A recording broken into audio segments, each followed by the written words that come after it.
Hindi na umano magiging prioridad ng hepe ng pulisyang naging viral sa social media na video kung saan nakita ang ilang kalalakihan na gumamit ng matataas na kalibre ng baril na pinaputok nitong bagong taon. Ito ay dahil kinumpirma ng PNP na hindi sa Pilipinas naganap ang insidente, bagamat mga Pilipino ang mga nagpaputok ng baril. Wala na umano ito sa jurisdiksyon ng PNP.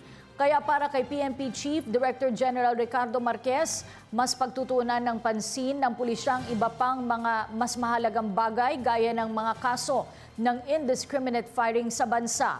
Magiging prioridad ngayon ng pulisya ang pagpapataw ng mas mabigat na kaso bilang parusa sa mga nagpaputok ng kanilang mga baril.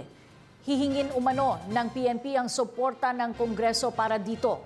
Sa ngayon, tanging alarm and scandal lamang ang maipapataw ng PNP sa mga magpapaputok ng kanilang mga baril. Baka not a priority kasi ang priority natin is yung mga nangyari dito sa atin. I believe there's very little we could do dahil hindi naman nangyari sa jurisdiction natin. For one, we do not know if baka naman pwede ang magpaputok doon during New Year. Iba yung laws, hindi. So we would like to busy ourselves first with finding out yung mga na-post sa social media for these people.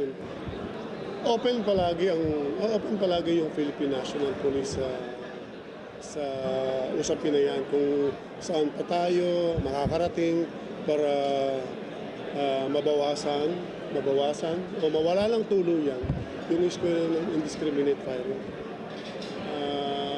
I agree, I believe na the letter of the law and the regulations should be strong enough to deter yung mga nagpapaputok ng baril na yan. But we should be able to implement them properly. Kasi, writing the law and implementing it are two different things. And